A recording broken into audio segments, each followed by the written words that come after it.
जब किसी देश की आत्मा जाग उठे, जब बच्चों से लेकर बूढ़ों तक की आंखों में सिर्फ एक ही सपना हो, आजादी, तो कोई ताकत, कोई सत्ता उसे रोक नहीं सकती।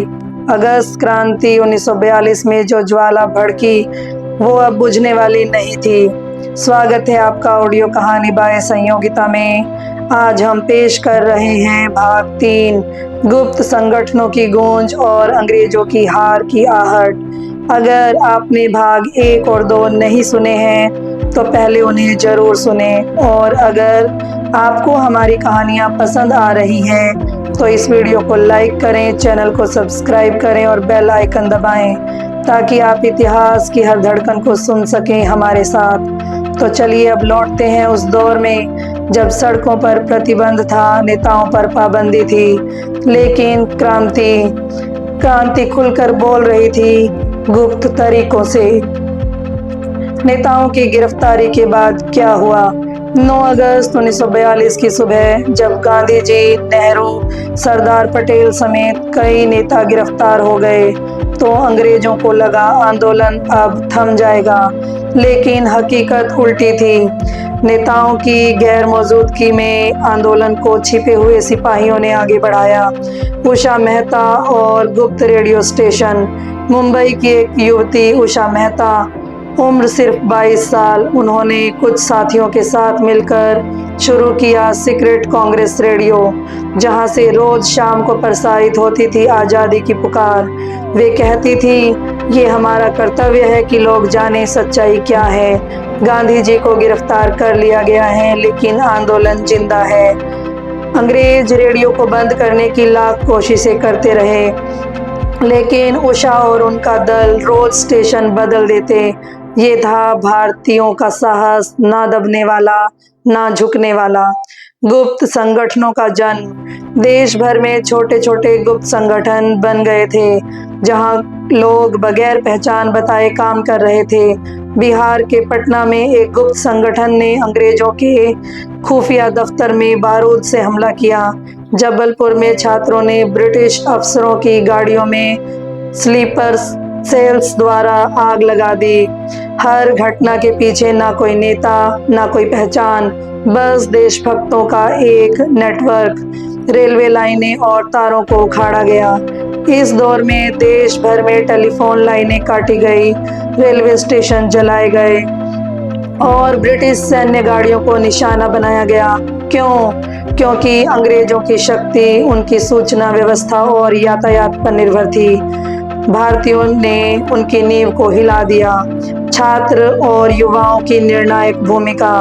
कॉलेजों और स्कूलों में पढ़ने वाले बच्चे अब बम बनाने की तकनीक सीख रहे थे। कुछ जेलों में पकड़े गए, लेकिन किसी ने नाम नहीं बताया।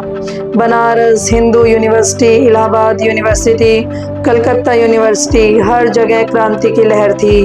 लड़कियां संदेशवाहक बनी, लड़के रातों को पर्चे छापते। ये नया भारत था जो डरता नहीं था। अंग्रेजों की घबराहट। ब्रिटिश सरकार को समझ में नहीं आ रहा था कि नेताओं के बिना ये आंदोलन कैसे चल रहा है, कौन इसे चला रहा है, क्योंकि ना कोई पोस्टर, ना कोई पहचान। लेकिन फिर भी हर रोज नया हमला, नई चुनौती। एक अफसर ने लंदन को रिपोर्ट भेजी, हम एक अदृश्य दुश्मन से लड़ रहे हैं, भारत अब हमारे हाथ से निकल रहा है। प्रांतीय सरकारों की अस्थिरता। बलिया, सतारा, मिदनापुर जिले में भारतवासियों ने ब्रिटिश सरकार को उखाड़ फेंका, अपनी स्वतंत्र सरकारें बनाई, कानून खुद बनाए, जनता का प्रशासन जनता ही चलाने लगी। बलिया में चीतू पांडे, सतारा में प्रत्यन युवक संघ, मिदनापुर में नौजवान भारत सभा, ये सब अब स्वतंत्र भारत की बन चुके अस्थायी गणराज्य थे।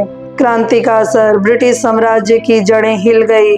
ब्रिटिश सरकार ने ये नहीं सोचा था कि भारत छोड़ो आंदोलन बिना हथियार के इतना खतरनाक हो सकता है।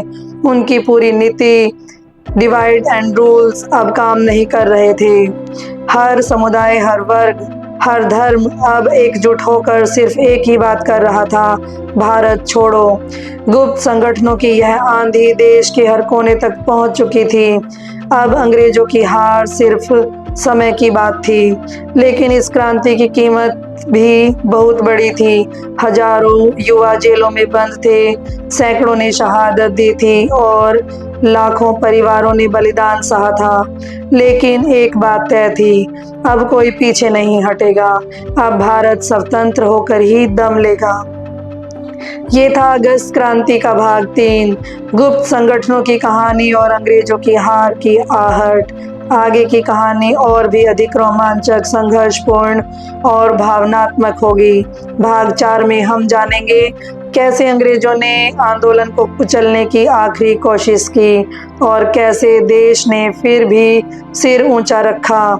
इसलिए जुड़े रहिए ऑडियो कहानी बाय संयोगिता के साथ। अगर आपको ये कहानी पसंद आई है तो लाइक करें, कमेंट करें और चैनल को सब्सक्राइब जरूर करें, ताकि जब अगला भाग आए तो आप उसे सबसे पहले सुन सकें। जय हिंद, वंदे मातरम।